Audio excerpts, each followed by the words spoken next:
Bismillahirrahmanirrahim. Alhamdulillahi Rabbil Alameen. Wassalatu wassalamu ala Rasulillah. Assalamu alaikum wa rahmatullahi wa barakatuh. So today we have the topic in our class, daily skincare regime. We did this topic in Urdu last week, and I was really glad how all the students responded to it, and people were really interested to know about the beauty concepts and do's and don'ts in the skincare regime, apart from the religious rulings we have been studying since quite a long time. So this is kind of a treat for my dear students, for being there, for being asking questions and listening to the lectures and understanding the Islamic rulings regarding beauty, the aesthetics, the fiqh of beauty. So this class will give you a general overview, the core concept about the usage of basic skincare products, including your cleansing techniques and your cleansing products and your exfoliations, and then the advanced treatments. Like, we know that the market is all filled up with a lot of cosmetic products, and all of us, a layman who doesn't know much about the products, gets really confused about which one to go for. So we will be studying about the basic steps, the core skincare regime, which you should be following daily, and then we will be discussing further advanced treatments like serums and facial oils and eye cream stuff. So let's start our class. Let's start with the ayah from the Quran that is basically concerned with the beauty. In Quran, in Surah Al-Imran, ayah number 106, Allah subhanahu wa ta'ala says, on the day when some faces shall turn bright and some faces shall turn dark. As for those whose faces turn dark, they shall be questioned, did you disbelieve after you had accepted the faith? Now taste the punishment because you used to disbelieve. Now, this ayah, why I selected this for today's class is because all of us are definitely, since we are women, so we want to look pretty and we want to look really beautiful. This is in the fitrah of a woman, that she wants to look beautiful and appealing. But the problem is that we as women are mainly focused on the beauty of this dunya, and we forget that we have to die, and one day we have to appear in front of our Lord, our Allah subhanahu wa ta'ala, and give him an account of our deeds, the things that we used to do in this dunya. So being women, we should know that we have to work for our beauty in this dunya, but we should not neglect the beauty. We should not neglect the fact that we have to be among those people who would rise with shining faces, glowing faces on the day of resurrection, and they will be smiling and standing in front of their Lord, thinking of all the good deeds they have done, and they will have no tension, no fear, because they knew that they spent their life in this dunya according to the Sharia rules, the rules that Allah subhanahu wa ta'ala prescribed for the ummah of Nabi sallallahu alaihi wasallam. So this ayah we should always remember, and definitely we have to work on our beauty, but don't forget the inner beauty, which comes from your heart, your soul, and your mind. So starting the class, the first thing that I always like to teach to my students is the basic concept of what we are talking about. If you don't know the definition, the basic details about the topic, then you won't be able to understand or grasp the concept which are further built upon this foundation. So what is the skin, and what is its structure and functions? So skin is basically the largest organ of the body, and it covers up the body entirely. Like, we know that all our body is kind of enveloped inside the skin, and if ever we get a cut or an abrasion or any god forbid burn, then definitely we feel the pain, and we know that the skin, the barrier that protects our bodies inside things from the outside, has been abraded. The barrier has been broken. So skin is basically, it's a kind of blessing from Allah subhanahu wa ta'ala, because it is an alarming system of our body, and it clearly alarms the body if there is something going on within us or outside us. Like, if there is an iron deficiency inside the body, or some nutritional deficiency inside the body, or something is causing us allergy inside the body, the skin will swell up. It will either give pigmentation, or it will become red.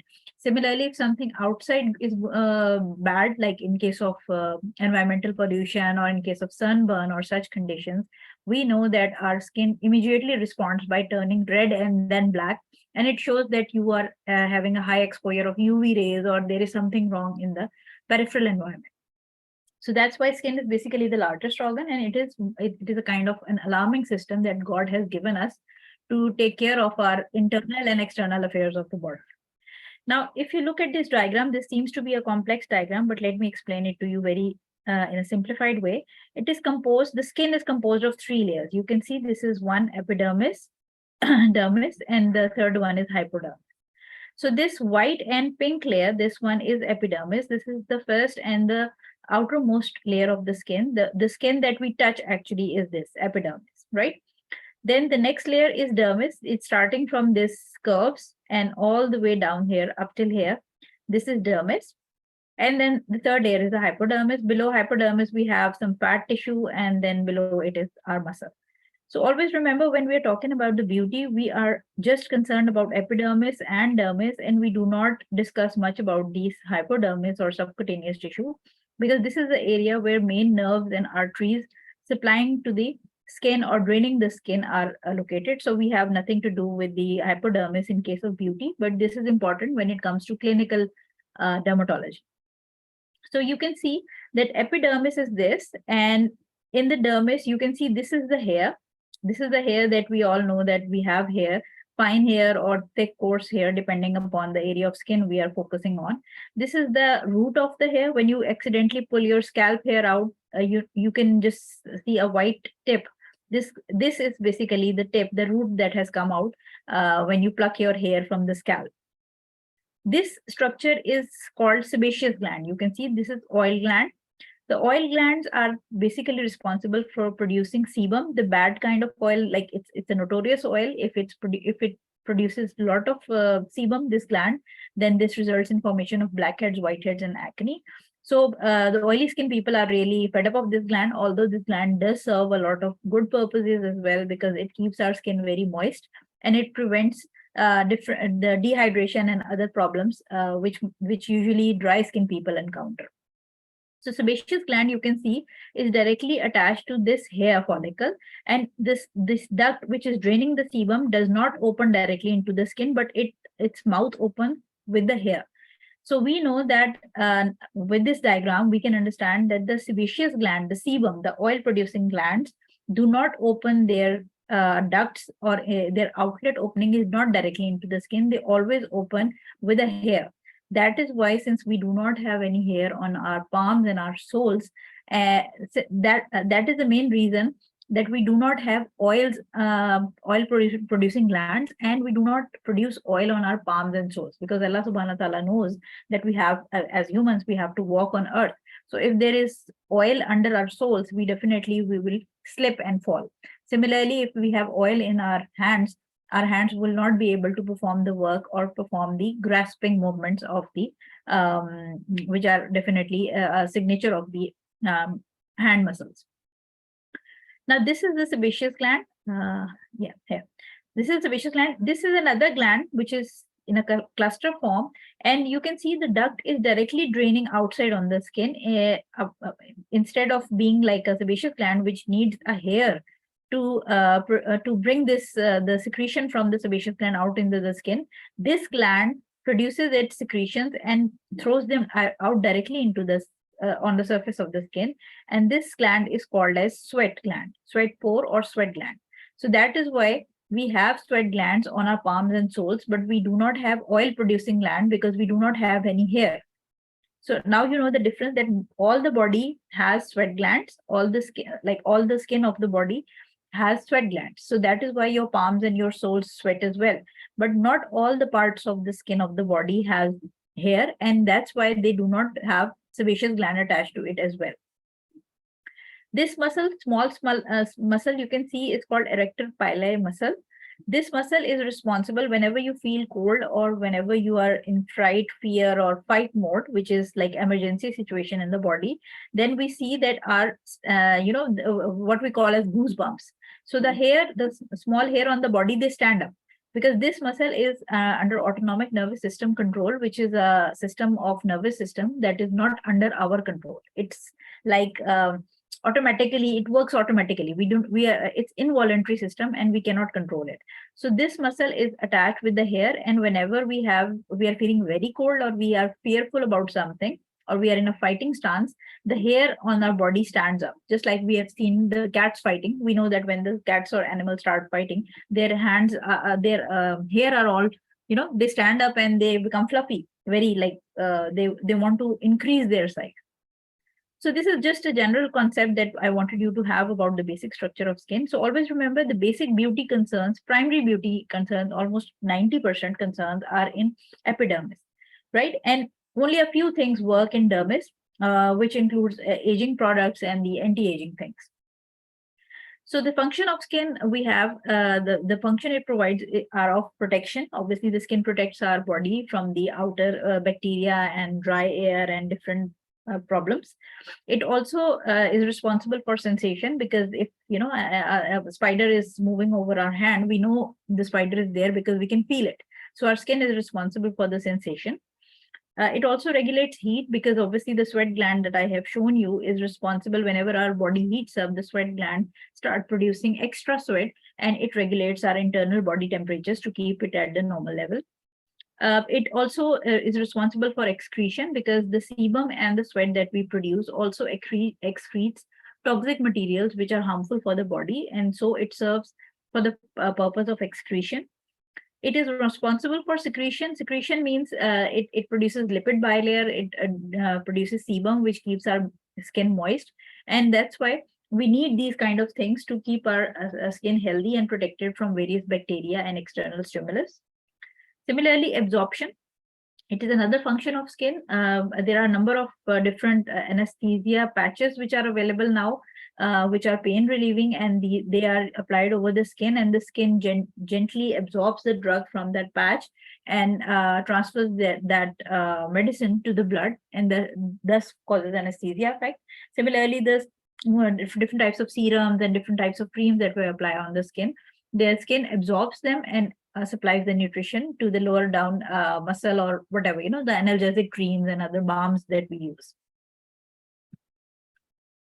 This is a very important slide, because most of the people, they do not know what is their skin type, or they don't know the difference between skin type or skin condition. And that's why whenever you are out to buy something for yourself in a drugstore, you do not know which product to buy, or either you are diagnosing your skin to be wrong, and ultimately whatever product that you buy does not suit you or brings you more harm than good. So these are two columns that you can see. One is skin type and the other is skin condition. What is skin type? Skin type is basically, as you can see, it's written over there, it's inherited. It's what you are born with, and it's genetic. It's in your blood, you can say simply. So inherited skin type, and it cannot be changed. Always remember, whatever you inherit in your genes cannot be changed. It can just be managed.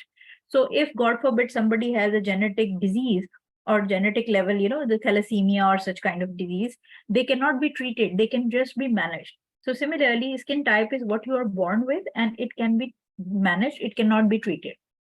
We have 5 skin types. The most common among them are usually the oily ones. The dry combination is also called as normal, and the acne and the sensitive. Now, what is an oily skin? Oily skin means that the person is producing excess sebum, like we saw in the last slide. The sebaceous gland is overactive and it's producing excessive sebum, due to which the client or the patient comes to us, and they have oil, general shiny skin. They have open pores, especially in the area of cheeks and beside the nose area. Or they might have blackheads, whiteheads, or they generally have, like very dull skin, and it's shiny and it's sticky. Sometimes patients do come to us with a complain of dryness, but we see that open pores are present.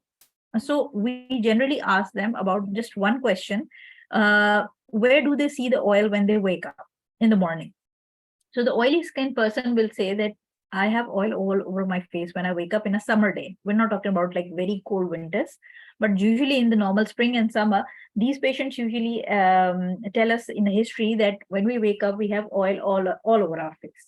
So this shows that a person who has oil all over the face when they wake up, or they have open and enlarged pores, or blackhead, whiteheads, or they are coming up with different small and big pimples over the cheeks area and the forehead and the nose and the chin, that means the skin is oily, and you should be buying oily skin, the products which specifically have a label for oily skin for yourself. Now, for dry skin, it's the opposite of oily. So in dry skin, the patient complains with general dryness. And in this, basically, the sebum is not being produced properly.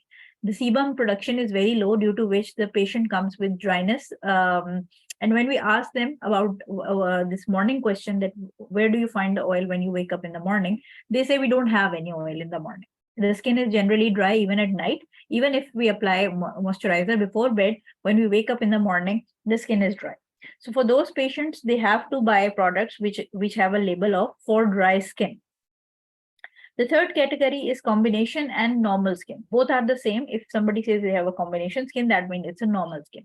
So in case of combination or normal skin, the T-zone, the forehead, nose, and chin, this is the alphabet T that makes on your face. The T-zone is oily, while the cheeks are dry. That means in such patients, we will see enlarged pores, blackhead, whitehead, or shiny forehead, nose, and chin, but the cheeks are clear and they do not have any enlarged pores, any acne marks or blackhead, whitehead. And such patients, when we ask them about the morning oil content over their face, they say mostly it's the nose and the chin. Sometimes they would tell you that yes, they have oil on the forehead, but mostly they say that we just have oil on our nose and chin. That means such patients have to buy products which have a label of for combination or normal skin.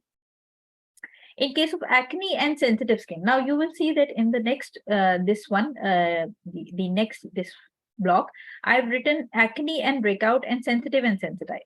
So always remember the basic difference between these two, although the treatment is same, but if you have acne skin type, that means that acne runs in the family. It's genetic. Some of your blood relative, like maybe your elder sister or your mother or your aunt or somebody else in the family, even your grandmother might have acne. So such kind of patients, when they come to us, we tell them that obviously we will treat them. The treatment of acne is same, either it's skin type or acne skin condition. But we just tell them that since it's genetic, it's running in the family, so you will keep on getting acne even if you're 70 years old. Like for me, I have acne skin type. My sisters had acne, my aunts had acne. So for me, even now I'm 40, I still get like one or two pimple every now and then. So I know that I have to manage it. It can never be completely treated because it's genetic, it's running in my family.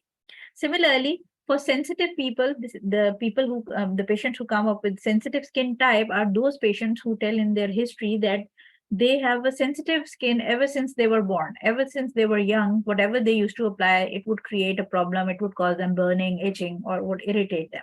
So for such patients, for sensitive and sensitized, the treatment is the same. But for sensitive ones, we know that the treatment is going to last forever. It's not temporary. They have to manage it with that treatment forever. So coming on to the next table, the skin condition. Now, skin condition is basically what you do to your skin that results in some problem on your skin. It might be something internal that's happening to you. Like we said, it might be a deficiency of some nutritional ingredient, or it might be something in your surrounding. You might be using something wrong in your products, or you get a bleach or waxing done and you burn your face. So anything that is going on inside or outside your body resulting in a certain skin condition is called skin condition, right? So it is internal and external factor based, and it's treatable. The best thing about it is it's treatable. You don't have to manage it, because once you get rid of that factor which is causing it, definitely the resulting skin condition will also be resolved. So in skin conditions, we have 5 skin types and we have 5 skin conditions. So in skin conditions, we have pigmentation. Pigmentation means a patch which is of darker tone as compared to the base skin color. Even though there are 2 types of pigmentation, hypo and hyperpigmentation. But again, we will be talking about hyperpigmentation because in case of melasma, freckles, we have seen that there is a darker patch as compared to the base skin color. So pigmentation is usually backed by some internal or external factor, and it can be treated, although not 100%, but it can be treated very well, up to 70-80%, if the stimulus is taken care of, and plus the patient follows a good skincare regime. Number 2 is dehydration. Now, always remember there is a difference between dry and dehydrated. Dry means lack of oil. That means the skin is producing less sebum. The sebum production, the oil production from the skin is less in case of dry skin. But in case of dehydrated skin, it means the water content of the skin is low. Since you know that hydration means hydra is water, so dehydration means lack of water. And dehydration is most common in oily and acne skin. Like you can see, the skin type may be oily and the condition might be dehydrated. These are the patients who come to me, or like acne skin type and with dehydration. So these are the patients who come to me who have acne, but their skin is peeling and they are using different types of moisturizers and creams and complaining that, doctor, we have a dry skin. We do have acne, but we do have dry skin and we are putting on a lot of moisturizer, but it's not helping us. And instead it's actually increasing the acne. This is because of the fact that they do not have dry skin. Always remember, you can have only one skin type. You cannot have two skin types together. But you can have one skin type and all 5 skin conditions all present at the same time in different parts of the face, or maybe whole of the face or body. Right? So skin conditions can coexist, but skin type cannot coexist. You will have either oily or dry or combination, right? Such kind of skin type. So dehydration means lack of water. So when you treat dehydration, you will not be using regular moisturizers or regular cleansers with a lot of oil, because you don't need oil. You need hydration, you need water. Similarly, number 3rd condition is aging. Aging means, obviously, aging means aging. It comprises of premature aging and with fine lines, and proper aging with deep lines. So initially, aging starts with fine lines. We start seeing a very fine thin lines over forehead and close to eye area and on our lips, and mostly these areas. And then if it's not taken care of, then it quickly rapidly grows to the proper aging and turns into deep lines and skin sagging.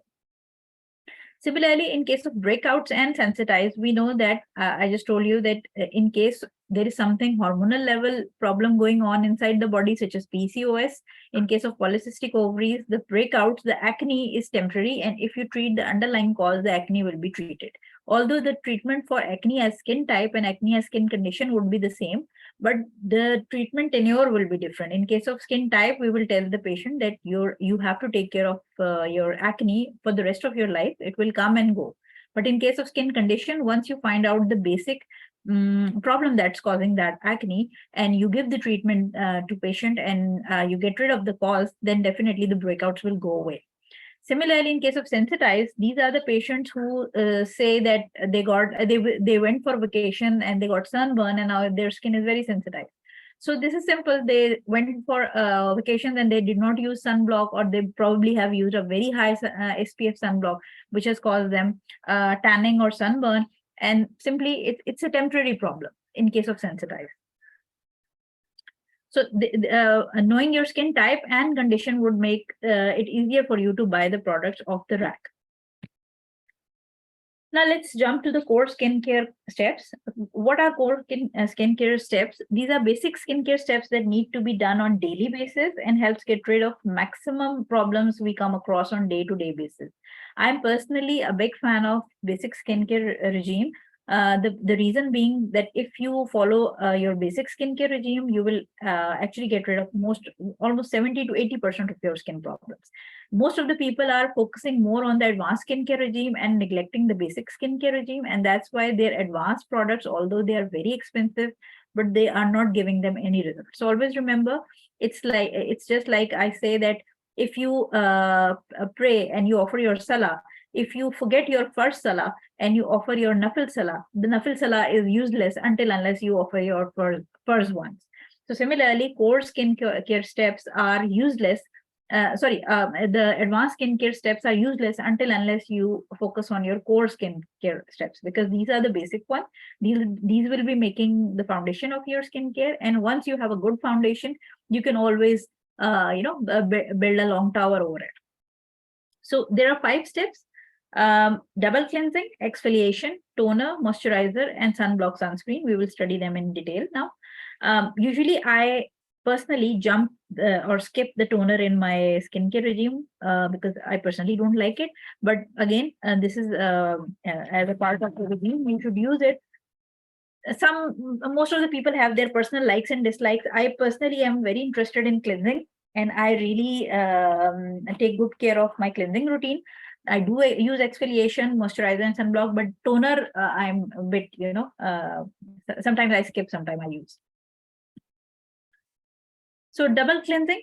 Now, what is double cleansing? You might have heard about it in your different, the bloggers, they are posting videos about it.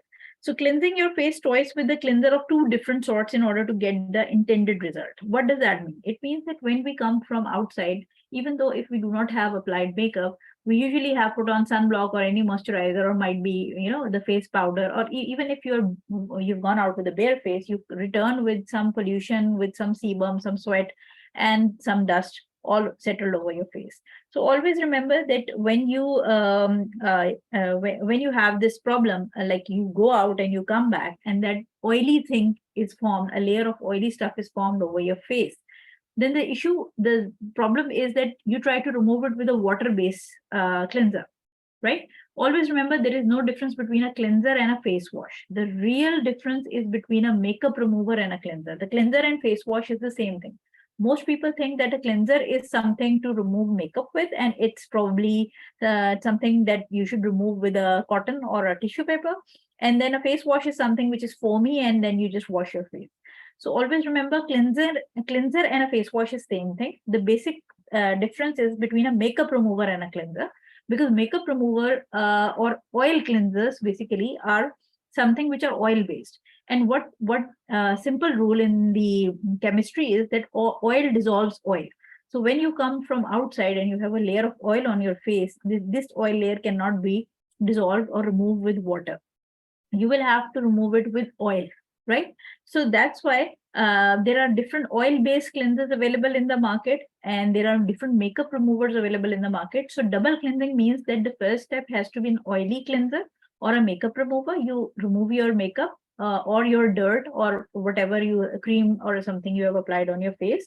First, you remove it with that. And once the oil-based remover has removed your oil-based dirt, then you use your water-based cleanser or face wash. It's the same thing.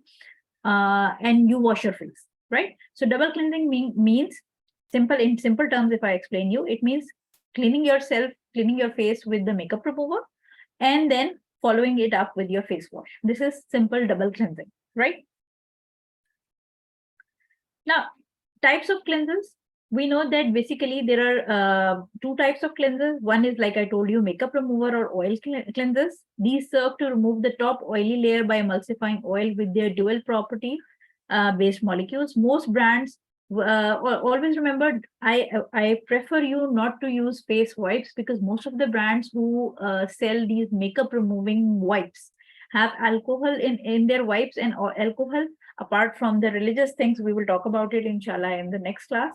But alcohol is not medically good for your skin as well, because it rips off your moisture. It completely takes the moisture off the skin. So if you're buying wipes, then go for a good and bit expensive brand, and especially see the ingredients that it should not contain alcohol in it, because alcohol is not good for your skin, right? Then we have water-based cleansers, in which you will find over-the-counter gel cleansers. Gel cleansers, always remember, which are gel-based, are suitable for oily acne skin. Then we have gel-to-foam cleansers, like they're in the form of gel, but once you press the pump, they come out in the form of foam. So these are good for the combination and normal skin. Then we have hydrating cleansers, which are a little runny and they have lotion form. They are good for dehydrated skin. And then we have very thick, creamy cleansers.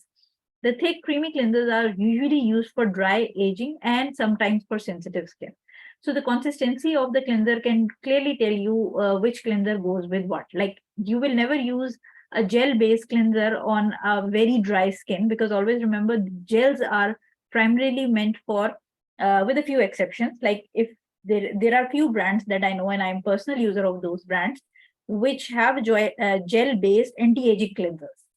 But mostly, like over-the-counter selling products I'm talking about, gel are usually meant for oily acne skin. Best cleansing timings are to be done at least morning and evening. And if you have very oily acne skin, you might go for a third round when you come back home, if in the afternoon. So you can wash your face maximum thrice daily, but 2 times is good. For acne sensitive skin, try sticking to minimum rubbing, because if you rub your skin a lot, your acne might pop, or you will increase the redness if you have a sensitive skin if you rub too much. Second step is exfoliation and its type. What does exfoliation mean? Exfoliation in general means it's the removal of dead skin cells and buildup of dirt from the skin surface. Like we know that the skin has a natural turnover, and when we are young, the turnover is very quick. The baby skin comes out very quickly, and as we age, the turnover slows down. So when you are a teenager, within your teens, your baby skin comes out every 14 days. The skin cycle or cell turnover is 14 days. That's why when you are young, you're in your teens, you get an acne and you get an acne mark cleared within 2 weeks. But as we age, the cell turnover is delayed, and due to the fact that it gets delayed, by the time we cross 40, the skin cell turnover, the skin cycle reaches almost 90 days. That's why whenever you cross 30s, or depending upon the age and skincare, how much one is taking care of, some people start complaining that we had a very fresh skin few years back, but all of a sudden now our skin has started looking dull. That is because of the fact, because aging slows down your cell turnover, and the baby skin, like the very fresh skin at the core of the base of the epidermis layer, takes time to reach the outer side. So that's why we use exfoliation to remove the dead skin, which needs to be taken care of, because obviously if the dead skin pile up, then the skin starts looking very dull, and also with fine lines and these, the spotty appearance. So there are 2 types of exfoliation, mechanical and chemical. As the name indicates, the mechanical or the physical exfoliation is generally in layman terms called scrub, right? So all the scrubs that we see are basically mechanical exfoliation or physical exfoliation, and they have grains in them. So if you use scrub, you know that the scrub is taking care of your dead skin, or it's removing the dead skin because of its presence, because of its physical presence. So any tools such as brushes, sponge, loofah, or scrubs, they physically remove the top dead layer over the surface of the skin, and these are basically easily available in the market. It's quick, but the results are short-lived, and the frequency depends upon how thick is the granule, and how much the viscosity, the density, like how many grains are present. If there are few beads present, then you might be a few micro and small beads available present in your cleanser and sometime in the scrub, then you can use it very frequently. And if there is strong beads or big size beads present in your scrub or exfoliation, then you should be using it less of. Always remember, do not use exfoliation, either physical or chemical, around your eyes, or on your eyes, or on your lips. Lips have a separate exfoliations available, but for the face, exfoliation should not be used on lips. Similarly, the second type is chemical exfoliation, or if they are intense, we call them chemical peels. So chemical peels and chemical exfoliation are basically, they are liquids or creamy stuff, but you will not find grains in them. These use chemicals such as AHA and BHA, like you might have heard from different bloggers. This is a very famous term, alpha hydroxy acid and beta hydroxy acid, such as salicylic acid, glycolic acid, kojic acid, lactic acid, trichloroacetic acid, etc. Or it might have, like in a lower strength, they might have fruit enzymes like papaya enzymes, pumpkin enzymes, and different types, like pineapple enzymes. So they gently dissolve the dead skin cells and are applied and left for some time. You don't have to rub them, you just apply them like a mask and then leave it for 5 to 10 minutes, depending upon the strength of that peel, and then you just rinse it off. So the strength, again, the usage depends upon 1 to 2 per week or month or daily basis as per the strength of the acid used. The mild ones, there are few ones that I know that might be used daily, and then there are professional ones which are used once a month. So the strength depends upon, the strength basically decides the frequency of usage of these chemical peels or chemical exfoliations. There are definitely contraindications to exfoliation that you must always remember, because sometimes patients come to us and they say they have bought some exfoliation which was good few days or few weeks back, but all of a sudden it has started backfiring. And then we check this list and we come to know that there was certain contraindication to that exfoliation, and the patient did not know about it, and it has caused harm to the patient.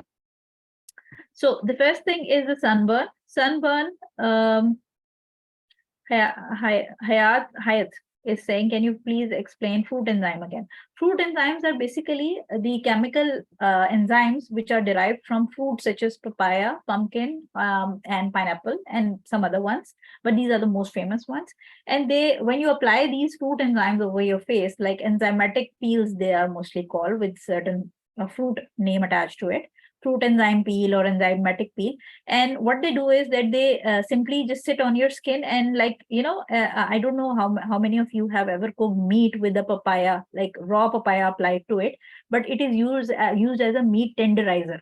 Raw papaya, when you apply it to beef, especially when you have to make barbecue, then it serves as a meat tenderizer. So what happens is that when you apply these fruit enzymes, they serve to digest the dead skin all by itself, just sitting there. You don't have to rub. And when you wash it after 5 to 8 minutes, the dead skin just washes away with water. So they are very mild as compared to the acid and peels. They are good for sensitive skin, and they are easy to use at home, and they do not have much side effects.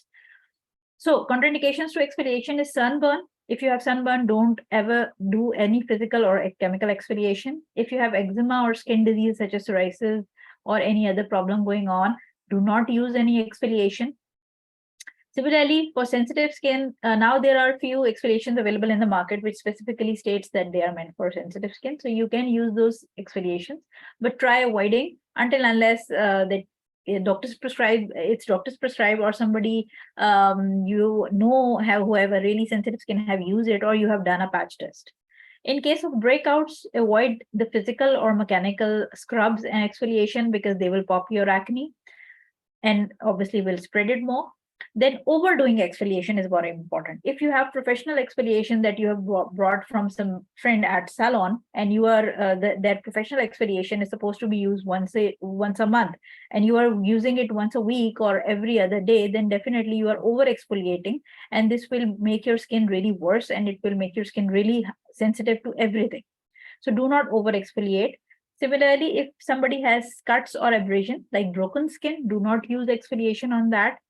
Allergies to ingredients used such as acids or enzyme. If somebody has any allergy to salicylic acid or glycolic acid or something like that, always go for a patch test, or always try that product on a small area around your face or neck. Do not use directly on the face if you are prone to get allergic to products. Thin skin people should avoid using a strong exfoliation because already they have a thin skin, already the skin is sensitized. So they should avoid strong exfoliation and stick to the ones for sensitive skin. After shaving, waxing, and bleach. So do not use any physical or chemical exfoliation if you have recently waxed, shaved, or bleached that area, both on face and on the body. In case of pregnancy, avoid chemical exfoliation with acids because, like we discussed, that in pregnancy you should avoid unnecessary exposure to different chemicals because they might cause and that might be harmful for your developing child. People on medical treatment for acne should also avoid it because people on Aisha, I'll take questions in the end because I have to finish this lecture. In the end, inshallah, in the question answer section, I will answer to your questions. So people on medical treatment for acne should always remember that they are already on treatment, and their treatment might be having exfoliation in it already. So do not exfoliate at home until unless you ask or contact your dermatologist about it. Next slide. So toner, this is something that I usually skip. I don't recommend skipping it, but again, personal choices. So toner is basically what happens is the toner is a mist or liquid skincare which serves to work as a bridge between out and in procedures. What do we mean by out and in procedures? Although toner can be used at any time in your skincare or any time in your day or night, but the problem is that most of the time, like in case of when we are getting facial done, the first steps of cleansing and exfoliation is taking out the dirt out of the skin. So these are the out procedures. And once you apply toner, And then you start applying the serums and the moisturizers and the sunblock and other extra advanced steps. These are all the in steps. In steps mean that you are putting product and that product is penetrating into the skin and not taking anything out of the skin. You are actually putting products in the skin. So toner is a very ideal bridge between out and in procedures in skincare. It hydrates, obviously, because toner is primary. The basic purpose of the toner is to hydrate the skin. So it is very good for people who have a dehydrated skin.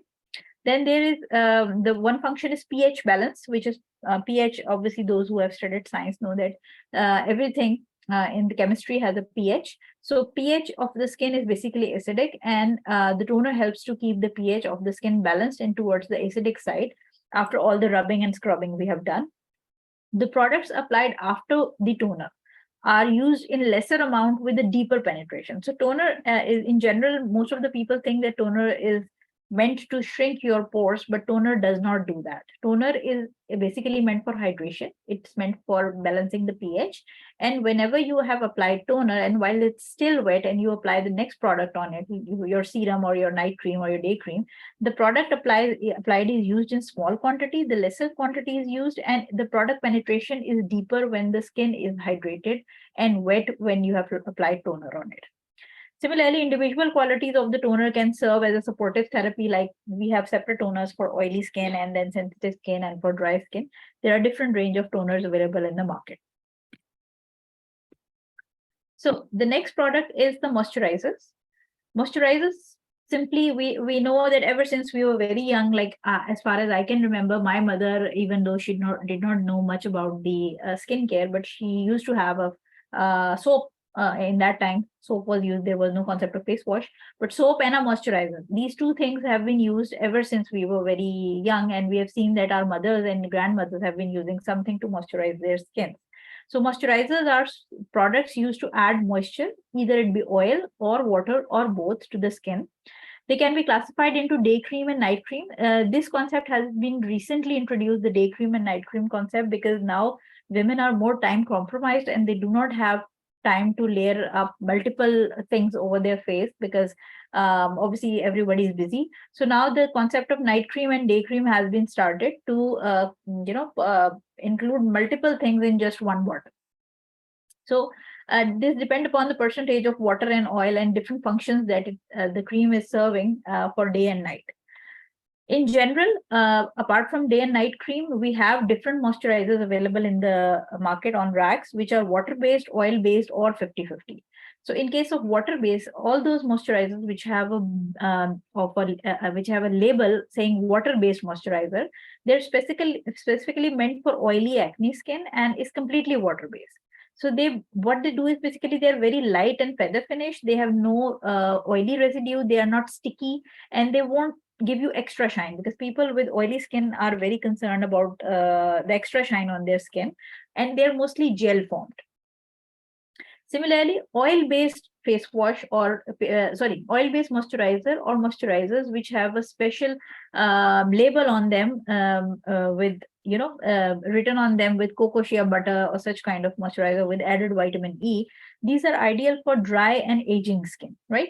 So they are very heavy in texture, creamy formulation with essential or carrier oils. They are very rich in texture, and you know that we have seen different the creams available in the market which are very thick. They are not runny, they are not gel, but they are very thick and very rich, and with specific labels on them for dry and aging skin, or for dry or very dry skin, or for eczema skin. So these are basically oil based. Number third category that we come across is 50-50. It doesn't say 50-50, but the label says it's good for combination skin, it's good for normal skin. So these are best for combination skin because they can compose 50% oil. They're composed of 50% oil and 50% water. And they provide hydration, as well as they provide oil for dry areas where sebum production is low. Day cream and night cream. Now, what is the difference? Day cream, obviously, we have to apply when we are going out in daytime. So what most of the day cream these days are, they have added sunblock to them. So instead of going for two-step or buying two products with day care cream separate and your sunblock separate, now a lot of brands have incorporated sunblock within your day cream. So it's like 2 or 3 different creams which are mixed together to form one cream, which is called day cream. It has a target whitening or anti-aging effect. It has a moisturizing effect, and it also contains sunblock in it. So it's easier and more time efficient. It offers protection from pollution and environmental aggression. It is usually light in texture because at daytime mostly the temperatures are fluctuating and humidity level is high, so it should not be something heavy. And it's usually the day creams are good to go with makeup and powders, and the with BB creams and with something extra tint added to it. These are basically day creams, so that you just apply one product and you're good to go outside. Similarly, in case of night creams, we know that whenever you need to repair your skin, or whenever you need to really hydrate or work on your skin, night is the best time because your skin is not wearing any makeup. There are no extreme temperatures, and when you're sleeping, the skin has enough time, like 6 to 7 or 8 hours, to work properly and repair itself. So night creams are generally thicker in texture. They have added ingredients which you cannot apply in daytime, such as retinols, which are prone to cause make the skin very photosensitive. So retinol based or such the heavy ingredients are incorporated into the night cream because there is no sun or there is no harsh weather. They are heavier in texture and often formulated with higher concentration of anti-aging ingredient. So that is why night cream are meant to be for nighttime. Do not use night cream in day or day cream in night. There is no use. These are basically formulated for different timings of the day. So you should use them as per the directions. Now, sun protection, again, important, very important thing. It is an essential part of daily skincare regime and should be applied when going out, even in rainy and cloudy weather. Always remember, if it's raining outside, doesn't mean that you do not have to put on sunblock. Even it's cloudy, it's rainy, it's whatever is happening. Whenever you are going out in sun, out in daylight, you have to put on sunblock. And even if you are sitting in front of bonfire, you are cooking for long hours in front of stove, or you are sitting in front of the coiled or the gas heaters, then you have to protect your skin from the high heat intensity because it will cause tanning in general, and it will also cause dehydration. So in case of buying sun protection, you should always remember that you have to stick between SPF 30 to 50. This is the ideal SPF for Asian and for whitish skin. If you intend to make yourself white and fair, if you like glowing and whitish complexion, then you should go for SPF 30 to 50, like 30, 35, 40, 45, 50. Anything between 30 to 50 is good. Below 30 would not be enough to protect you, and above 50 is basically for those people who would like to cause tanning in their skin, like for Caucasian or the foreigners who would lie on beach all day just to get a good tan. So SPF 50 plus is for tanning, or for those patients who have a clinical skin condition, such as in case of skin cancer or some disease like that, in which the skin beauty is secondary to skin health. So for those patients, we prescribe SPF 75 or 100.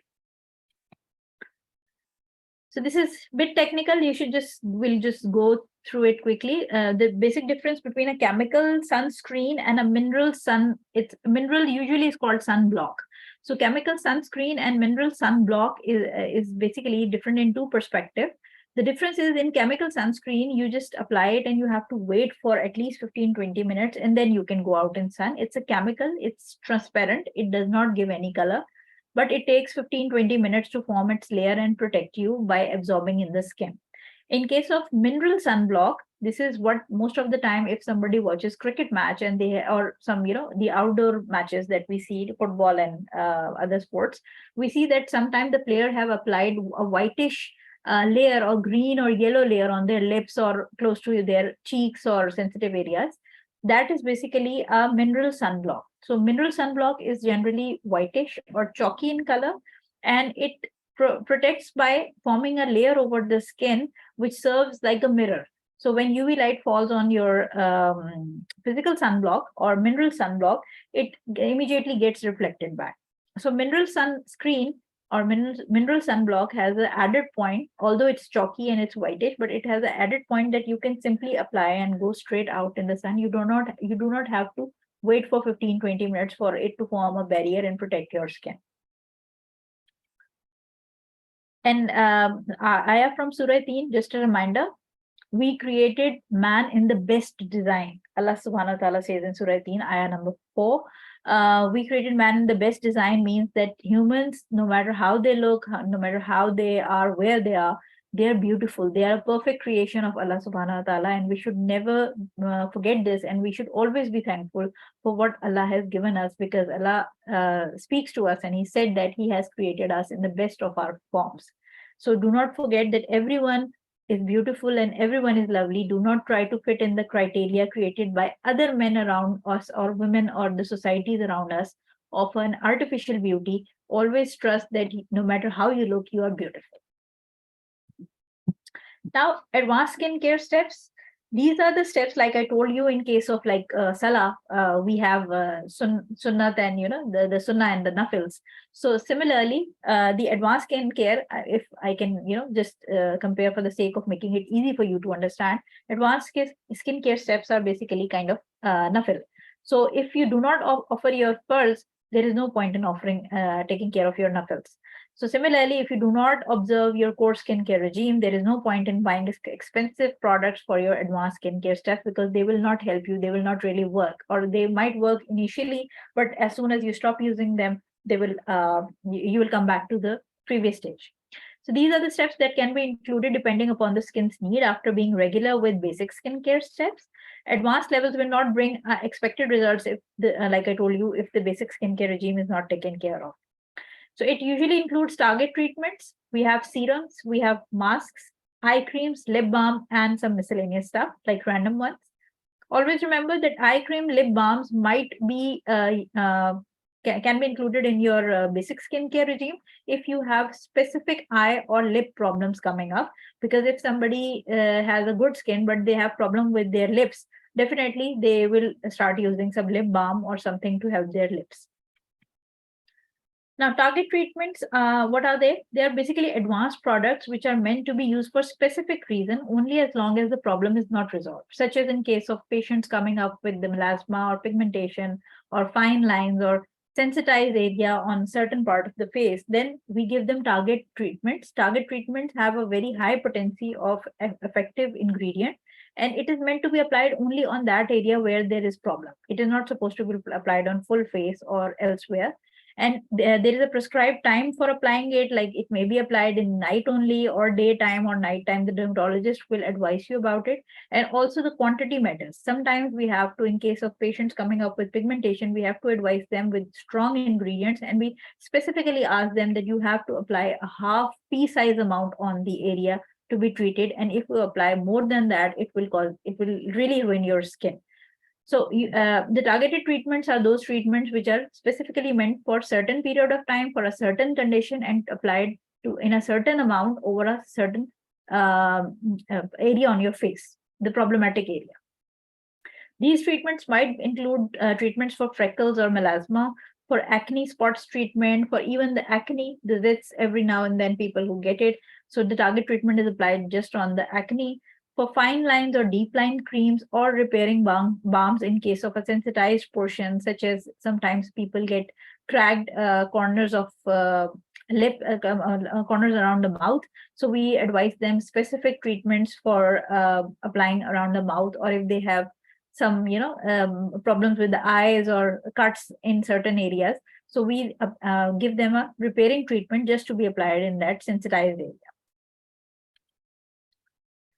Then we have serums or face oils. Always remember, the serum and the face oils are basically usually the essential oils. I'm not talking about the carrier oils. The serums and the essential face oils are basically the primary difference between the water base and the oil base, because there are some patients like me, I don't like oil based stuff. I prefer, since I have oily acne skin, basically I prefer to use something which is water based and it's not chip, it's not very sticky and does not cling to my face. So serums and facial oils or essential oil or aromatic oils, different types of oils are available in the market. These are always available in the small packing, and they're supposed to be applied just few drops. It's not like that you use a 30 ml bottle within 6 days. These are expensive ones, and these are basically essence. So serums are water based, and the facial oils or aroma oils or different essential oils are oil based. So since the serum is water-based, it's thin and light in consistency, it absorbs quickly, and it is applied before moisturizer, right? Always remember, water-based serums should be applied first. And if you're using water-based serum and facial oil both, sometimes some doctors suggest both serums and oils. So always remember, if you apply oil first and then you will try to put on water-based serum, it will not absorb because water cannot cross the oil barrier. So water-based serum should be first applied to skin after your toner, and then you can top it up with the moisturizer or your facial oil or your sunblock or your night cream. In case of oil, we know that oil is oil-based and it is thick and with emollient consistency and absorbs slowly because it is thick, so it slowly penetrates into the skin. It can be applied after or instead of moisturizer, and sometimes we even ask the patient to mix the oil within the moisturizer just to save time and quickly apply both of them together, because most of the moisturizers are again either 50-50 or oil based, so you can simply mix them up and apply it. So serum and oils are expensive products, and always remember they will not work if you do not have a good core skincare regime. So I've seen patients buying very expensive, highly expensive brands of serums, anti-aging and whitening serums, and then they are in the morning, like if they're using it at the night time, and then in the morning they are washing their faces with soap. So there is no point in buying that expensive serum because whatever it has done over the night, your soap will completely ruin it in the morning. Then we have masks. What are masks? These are the products that trap the moisture or ingredient in the skin and creates a film that helps to either hydrate, moisturize, dry, or exfoliate the skin. Why I write or exfoliate here? Because there are certain masks which actually serves to exfoliate. They have different chemical acids or enzymes within them, and you apply them like a mask, but actually they are not masks in the literal sense. They are exfoliations, leave-on exfoliations, which you rinse after 10-15 minutes. So a mask has an individual property, and it might be an anti-aging mask, it might be an anti-pigmentation mask, hydrating, or XYZ, any reason. So basically, face masks allow ingredients to penetrate better into your skin in a short amount of time, and most masks can be applied 1 to 2 times a week, or depending upon the strength. Again, there are professional masks which should be applied twice a month, or like some home care organic masks that you can use every day. So depending upon the strength and the directions written on the mask, you should follow that. Similarly, multiple masks can be used at one time with zone by zone method to attain the maximum results. There are times when you have pigmentation only on your cheeks, and then you have aging or lines on your forehead, and then you have a sensitive chin area.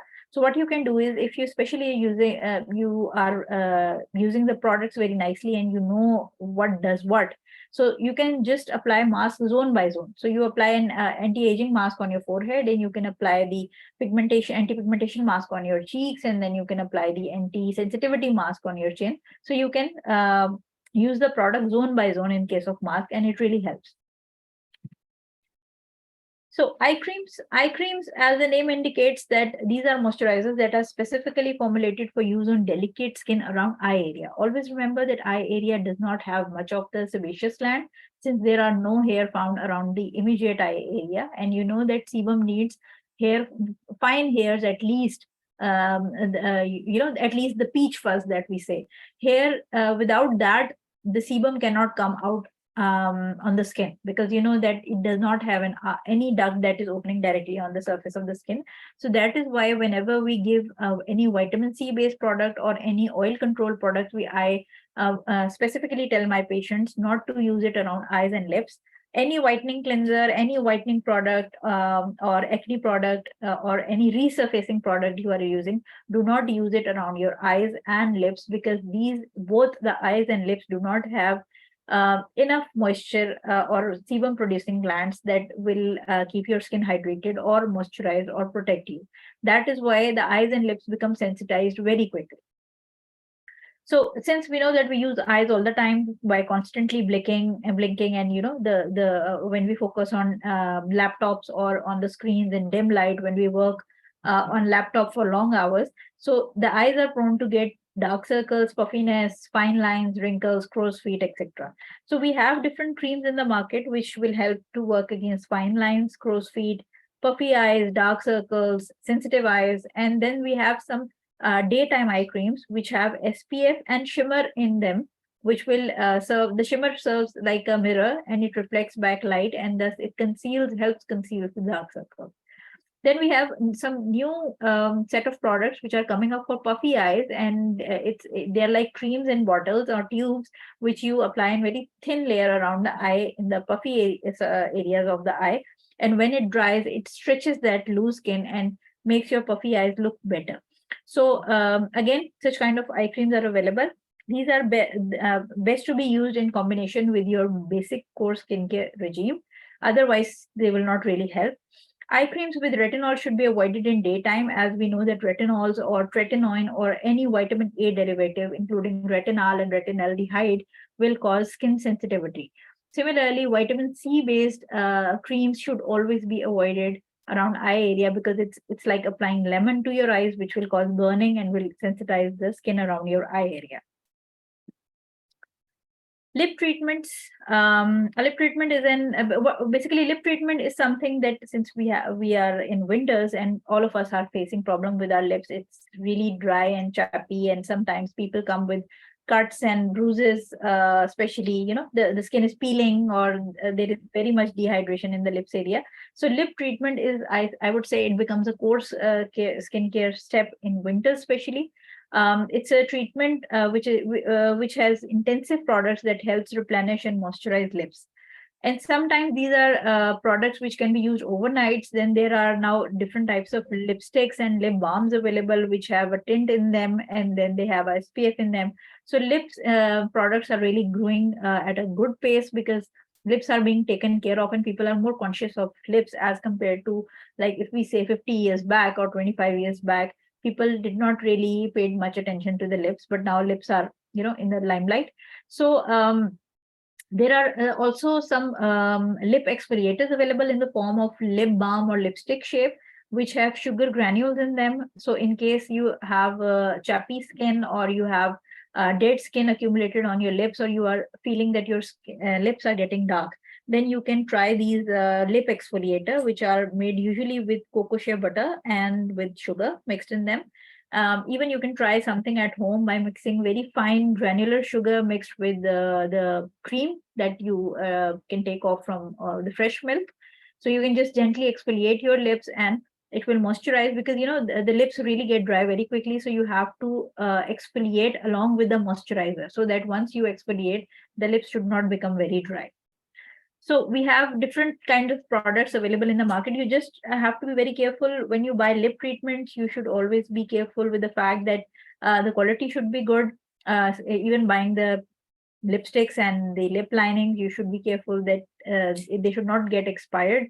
Do take care of that. If they smell bad, just throw them away. Do not keep on applying it, because lips are very sensitive, and once you have a problem with your lips, especially the pigmentation problem, it's really hard to treat them. Let's get to some quick organic substitutes. At home, what you can get if you cannot afford really high-end brands, what you can use at home for cleanser is mud or kaolin clay. Mud is like any kind of the clay or mud based thing. Like in case of in Pakistan, we have multani mitti. So it's a mud. It's a special type of clay that women over here use, and it has been used since ages. It's an oil control product, and kaolin clay or bentonite clay, if you can find that, it's a white clay, and it's used in a lot of very famous brands cleansers. It will control oil and it will absorb oil, and it can also be used as a face mask. So you can wash your face with that. Always remember, do not use oil control products around your eye area and your lip area. Similarly, one of my favorite home care or homemade organic substitute is oatmeal powder. Simply take oatmeal cereal, not with honey or something mixed with it, normal, like rolled oats, and then grind it in the grinder at home.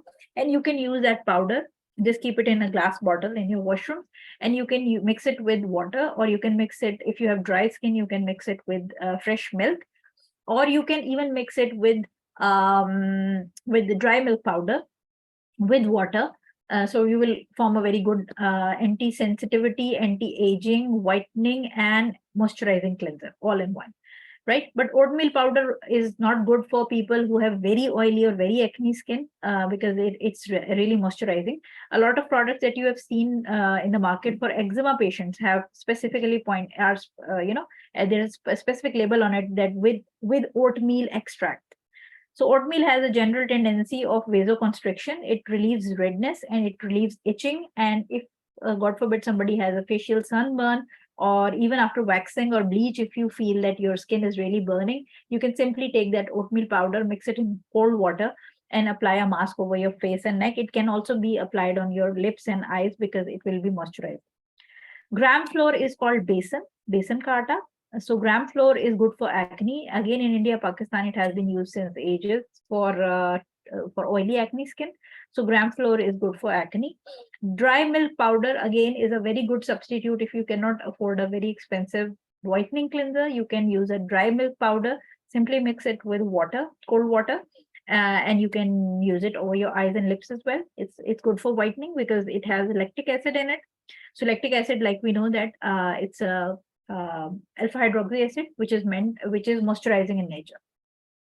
In case of scrubs, we have almond powder. Again, our grannies have been using it since ages. Almond powder can be a good scrub for dry skin, not for oily skin. And always remember, you have to grind it very finely so that the grains should not be very coarse, because if they are very big grains, then they will abrade your skin and will cause sensitivity. For oily skin, rice bran powder, I've added an extra D. It's not brand, it's rice bran powder.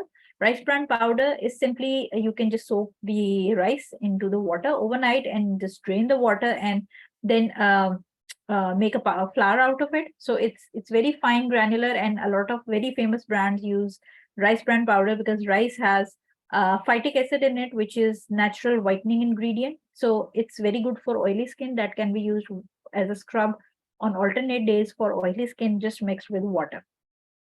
Then we have fresh yogurt. Fresh yogurt, like I told you, that milk products have lactic acid. So chemical exfoliation in case of fresh yogurt is very nice. Again, our grandmothers have been using it in India, Pakistan since ages. They used to just simply take fresh, organic, homemade yogurt and apply it over their face and neck, avoiding the eyes and lips area. Just let it sit there for 8 to 10 good minutes and just wash it off. You will have a very nice, soft, and fresh skin, because lactic acid, like Cleopatra, she was a very famous Egyptian queen. I guess she was Egyptian. She used to take bath in milk. So basically, milk has lactic acid. So she was very famous for her beauty and for her youth.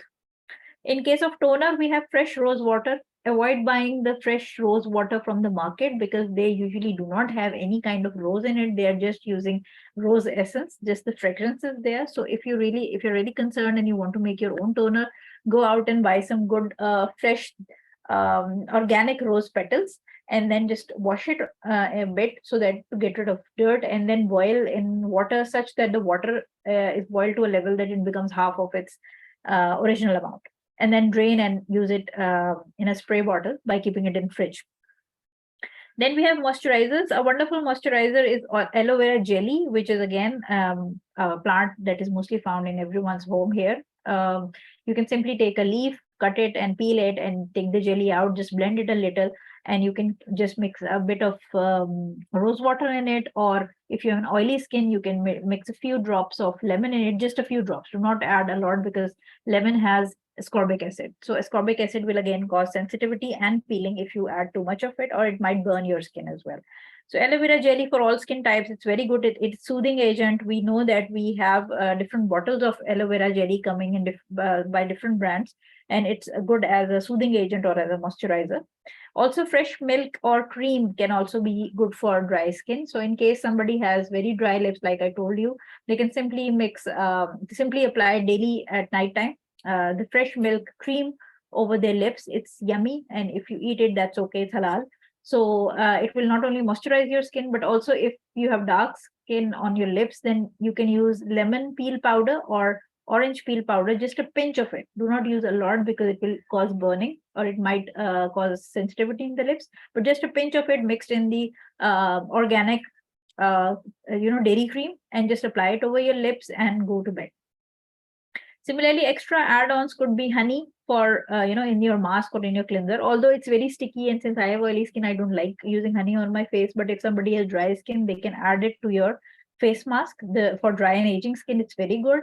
Then we have egg whites for skin tightening. So if you are looking for something organic for skin tightening, you can simply take an egg white, take an egg, forget the yolk, just take egg white, apply it with the brush on your face and neck, and leave it until it dries, and then you just rinse it off. Also, for getting rid of blackheads on your nose and chin area, a simple a way to get rid of them, just a superficial one. I'm not talking about the deep ones, because the deep ones are hard to take care of at home.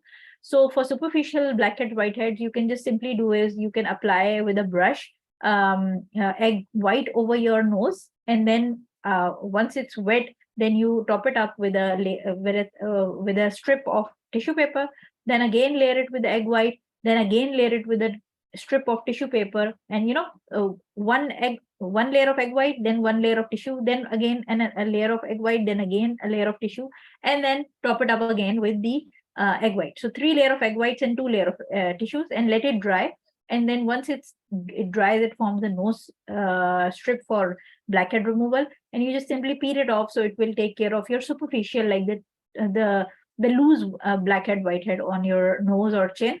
The deep ones will stay there, which you will have to go to salon for getting removed, or you have to do proper cleansing and technique to get rid of them. Also, you can use lemon and orange peel powders for brightening, but in a very small amount, just a pinch, or maybe like a big pinch, but not more than that, because they are based with vitamin C and they have ascorbic acid. So ascorbic acid, if used in large amount, it might burn your skin, it might cause swear peeling, or it may sensitize your skin. The last slide, and after which I will take your question answers, is from Surah Araf, when Allah subhanahu wa ta'ala says, "And eat and drink and do not be extravagant. Surely he does not love the extravagant." That means that whatever you buy, it's okay to spend your money on beauty. It's okay to buy things that will make you look beautiful, but do not overspend, because Allah does not like people who do israf. He does not like people who overspend. Because I do come across a lot of people in my patients and in people around me who are buying very expensive makeup and very expensive skincare, although they are unable to afford it. And I'm not in the favor of it, because of the fact, because you have to prioritize your living. You have to prioritize what you really want in life. So beauty is something that like I want to be beautiful, you want to be beautiful. That's why we are sitting here. But again, beauty is not everything. It's a luxury. It's not a necessity. So always remember, you have to prioritize your life and your spendings, and spend more on the things that will cause you good in long run. And yes, do spend on beauty, but do not go crazy. Do not overspend, because at the end of the day, we all have to appear in front of our Lord, and we will have to answer about how we earned money and how we spent it. So better be careful about that. So this was our session for today. I hope you guys understood well what I taught you, and now we will take question answers. If you have question answers, you can either unmute your mic or write to me in chat, and I will explain you. Yes, please. Any questions? Assalamu alaikum warahmatullahi wabarakatuh. Wa alaikum assalam warahmatullahi wabarakatuh. Sister Sadia, could you just tell me what could be done for enlarged pores? I mean, would egg white work for it? Superficial, I mean, just for, or chemical peel will work? Okay, let me answer you. So in case of enlarged pores, you should always remember, like I am getting a lot of questions in my WhatsApp group chat. You might have checked that, and most of the time I am writing, you should know the cause, why it's causing enlarged pores, why your skin is getting. So always remember, it's not internal problem. In case of enlarged pores, it's never an internal problem. It's always excessive oil production. So when there is excessive sebum production, the pores enlarge, because there is so much oil coming out that the pores are unable to keep their original size, and they expand to just vomit that sebum out. So the first thing externally you have to do is to buy a face wash which is specifically designed to control sebum or control excess oil, which should be ideally either gel based or it should be clay or mud based. That is good. Okay. Right? Okay. So excessive sebum production should be controlled. Similarly, in your diet, you have to cut down fat in your diet, because if you're taking a lot of samosas and pakoras and the fried food, so you will have excessive oil production. You cannot, similarly, people who drink a lot of coffee or colas or tea or chocolate. So caffeine also produces extra oil. It basically stimulates your sebaceous gland to produce excess oil. Okay. So you have to cut down on that, especially on the meetha, on the desserts, on the sweets, right? And increase the water intake, because if your body is lack, just like in case of urine, we see that when we do not drink enough water, the urine becomes very viscous and yellow. So similarly, when you don't drink enough water, your sebum also, because sebum is a kind of secretion, so it becomes very sticky and it starts clogging the pores. And once the pores are clogged, either you are getting whitehead or blackhead, or they are, the sebum is too viscous to come out of that pore, and the pore pushes itself open. So the problem is that you have to watch out for the cause of why you are getting enlarged pores, but most of the people with oily skin have this problem. Like even I do have this problem. So once you have this problem, always remember there are temporary solutions for it. Nothing will work permanently. Chemical peels I don't suggest for face at all, because we, being Asians, cannot really take care of our skins. Like in case of the fair skin people, they do not have a chance of post-inflammatory hyperpigmentation. But we Asians do have this problem. So for peels are good for body, but I don't suggest them for face, because the weather is very harsh. The cooking and the other things that we as women have to do. What you have to do is to take care of your home care.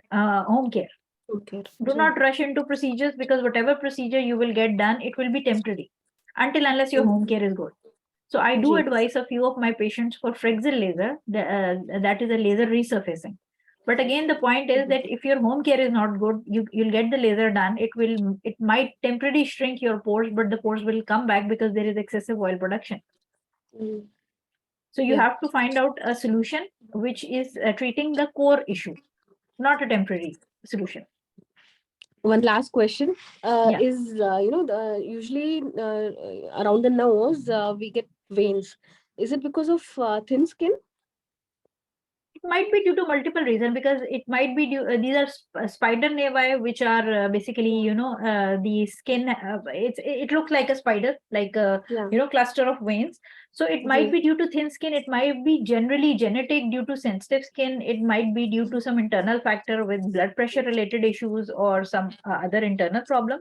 You have to visit a dermatologist and get yourself evaluated for it. But if it is just cosmetic, then there are lasers present for it which will treat those spider nevi, and you can just get it treated. But there is nothing at home that you can do for it. Oh, okay. Thanks. Exactly. Okay. Let me see the other question. Okay, wait. Then how to lighten acne scars? Hayat is, I hope I'm pronouncing your name right. How to lighten acne scars which are because of previous acne. Hayat, you have to stick to your skincare regime. Always remember, you cannot never get rid of your post-acne hyperpigmentation if you do not use sunblock, because sun protection is very essential when you want to get rid of your acne.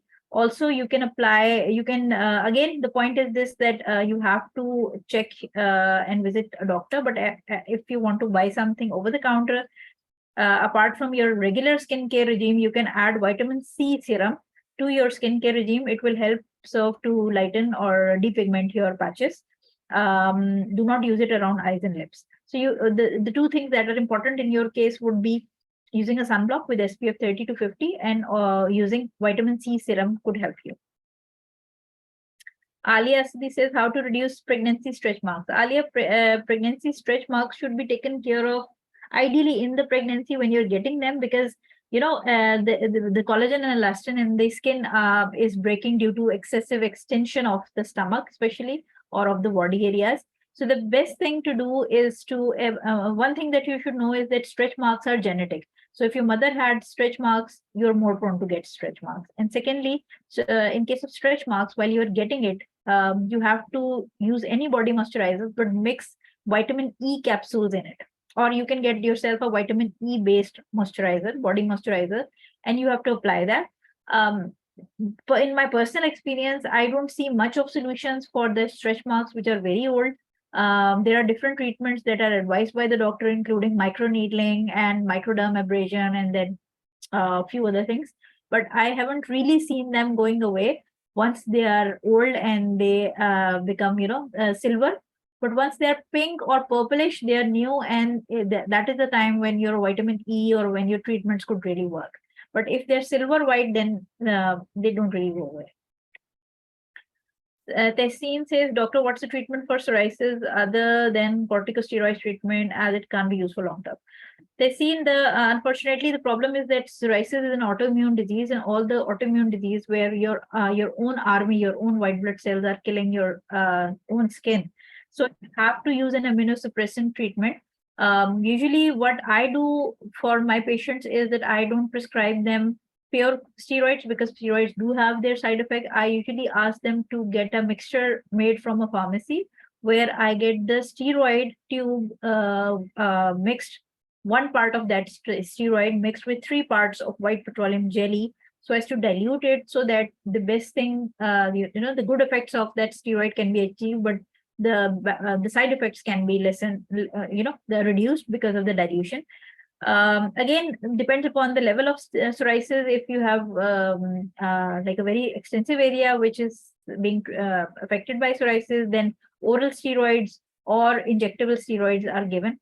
But I don't know of any other treatment so far for any autoimmune disease other than steroids. There are other different, like triamcinolone is given, which is kind of lesser. It's not steroid, but it's a substitute for steroid. Then again, depends upon your dermatologist what they will be prescribing, because psoriasis need proper follow-up. Hayat saying, please share core skincare. Hayat, you will get the recording, so you can again play back and see the core skincare regime image.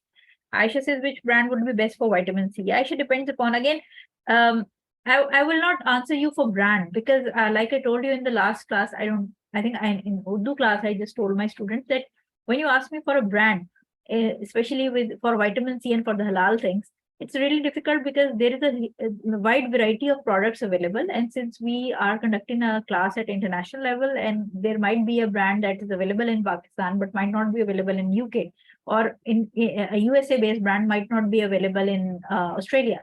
So you have to search for on the Google for the skincare brand that is available in your area. And also the prices are very different. Like vitamin C in Pakistan, you can buy for as low as 1,000 rupees, and as it can be as high as 25,000-30,000 rupees. So again, depending upon your budget, you just have to find that vitamin C which should not cause peeling. Usually pure vitamin C is unstable, and it gets oxidized and turns brown. So you have to look for a product which has a stabilized vitamin C in it, usually in the form of some compound, like the magnesium ascorbyl phosphate or sodium ascorbyl phosphate, some kind of in the compound form, instead of saying straight vitamin C, because then it gets oxidized, and by the time sometimes you open the bottle and it's already brown. So you can search in Google, and you can find yourself good vitamin C according to your budget and according to your location. Any other question? Assalamu alaikum, sister. Walaikum Can assalam. I ask in Urdu? Yeah, sure. जी, मेरी skin पर, thighs पर रगें बहुत नजर आती हैं।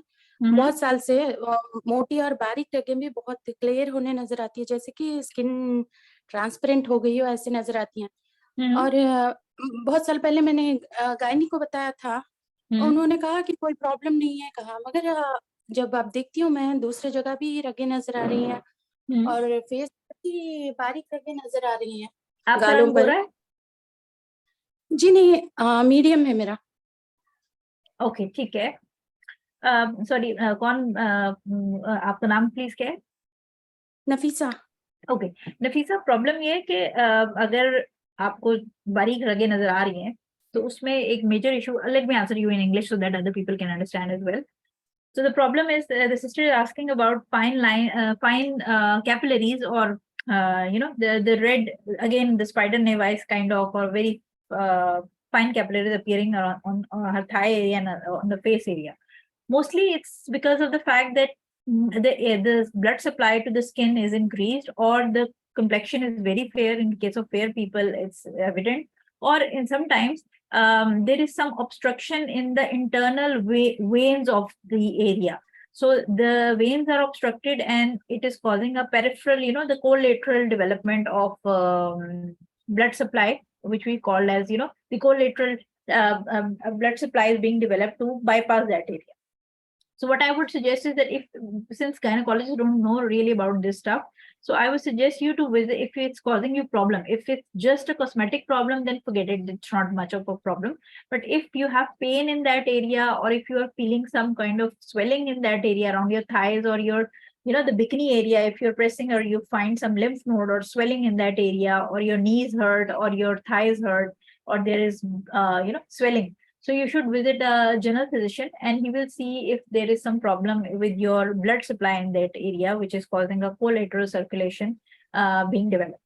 But I think otherwise it's cosmetic. It's not any problematic. And again, you can check for different lasers. They are available for such kind of conditions where there are excessive red capillaries on appearing on the skin. And these laser can simply treat and vasoconstrict those vessels, and you can get rid of them. जी, मतलब जो मोटी veins हैं वो blue और ऊपर उभरी हुई हैं, उभर कर बाहर आ रही हैं. आपको फील होती हैं? Do you feel them? जी जी, वो गुच्छों की तरह बाहर दिख रही हैं, मतलब पैरों के thighs पर. Then the best thing is to go and visit a general physician, because there is a condition where it's called DVT, deep venous thrombosis, although that's obviously not my domain. But in case of DVT, we do come across patients who have, excessive superficial circulation of blood on the skin. So you should get that checked, I guess. जी, जज़ाकल्लाह खैर. Ameen, Vayaki. Any other question? I think we're good to go. It's time for Maghrib prayer here. I hope you all were able to understand and grasp the concept.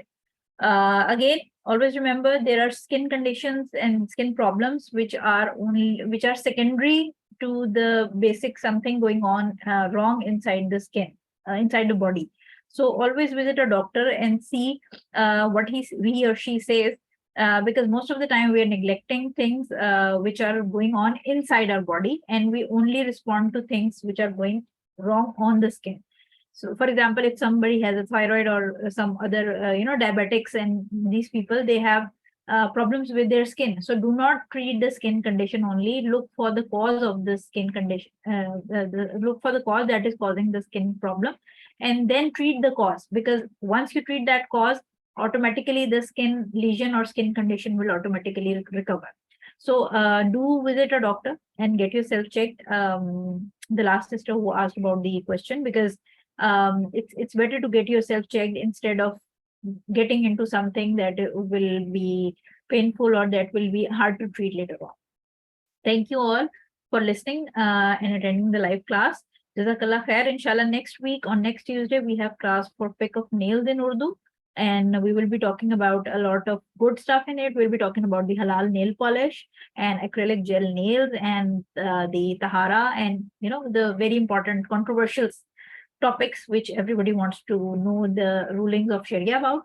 So inshallah, I will meet you next week. Till then, take care of yourself. Thank you all for coming. Jazakallah khair. Assalamu alaikum wa rahmatullahi wa barakatuh.